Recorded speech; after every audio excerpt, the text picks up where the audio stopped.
s'appelle-t-il La vie à deux? Ah, vous êtes encore là?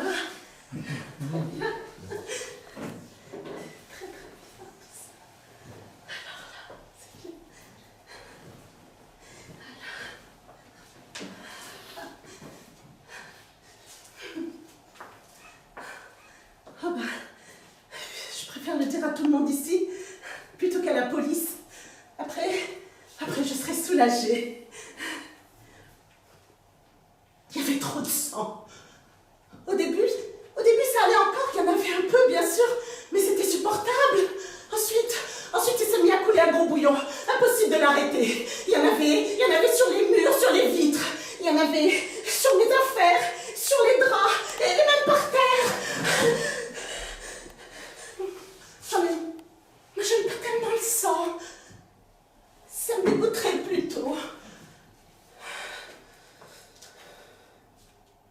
J'avais donné le premier coup dans la gorge.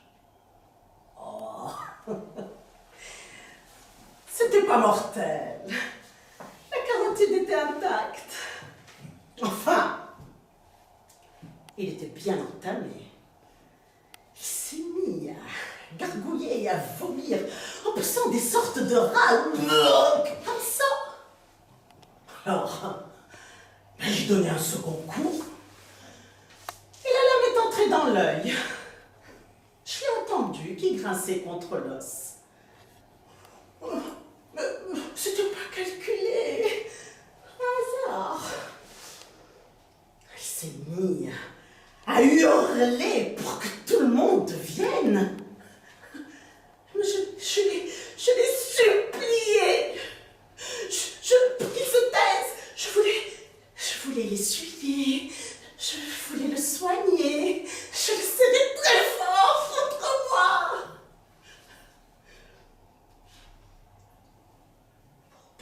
Pour pas que les autres l'entendent.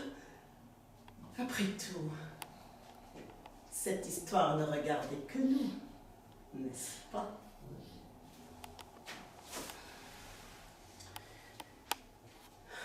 Mais il continuait à se débattre. Il donnait des coups de poing au petit bonheur. Je pouvais tout de même pas le laisser comme ça, enfin. Il fallait bien que je fasse quelque chose. Alors, j'ai continué à frapper. Dans les bras, dans les cuisses, dans le ventre. Il a fini par se calmer. À la fin, il bougeait plus du tout. Il respirait même. Après, il a bien fallu le découper. Mais je suis pas douée pour ce genre de truc, enfin. Moi, j'ai jamais su découper un gigot, ni même un poulet. J'arrive pas à faire de belles tranches. Je salope tout.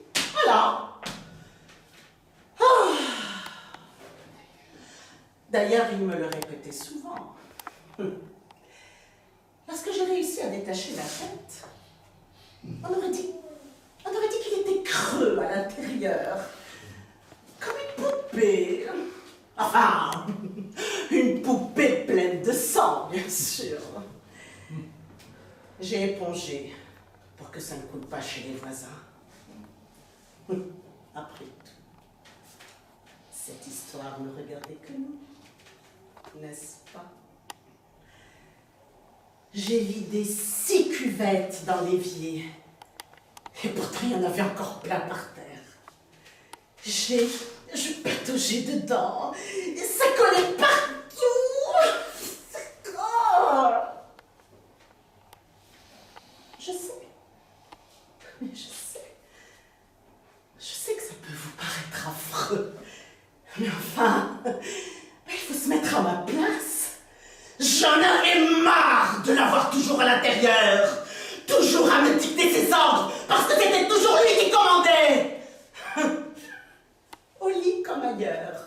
Même mes rêves étaient les siens.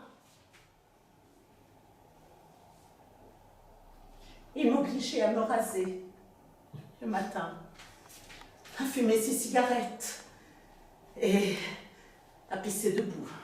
Tiens, une fois, il m'avait obligée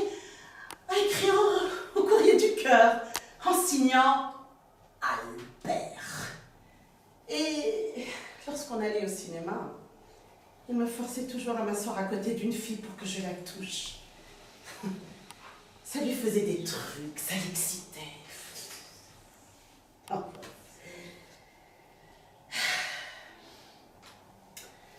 Ce n'est déjà pas facile de vivre avec un homme dans un même appartement. Mais à deux dans un même corps, ça devient invivable. Je ne suis pas si grande, pas si grosse. Il n'y a pas de place pour deux. On est tout le temps fourrés l'un sur l'autre. On se rentre dedans. Et tout ça, parce qu'un jour, j'ai eu le malheur de le laisser entrer. On leur donne ça et ils prennent tout.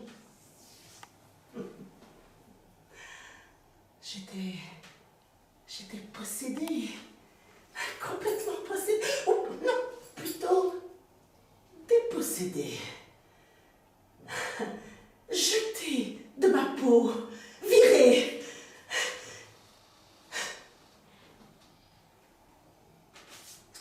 À la porte de chez moi, de moi.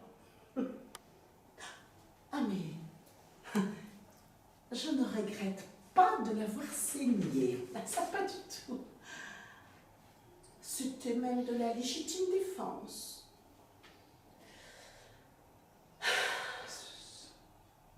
Mais ce sang, tout ce sang, j'aurais mérité que ça se passe autrement, plus cool. Nous ne sommes pas des sauvages quand même. Voilà. J'ai tout dit.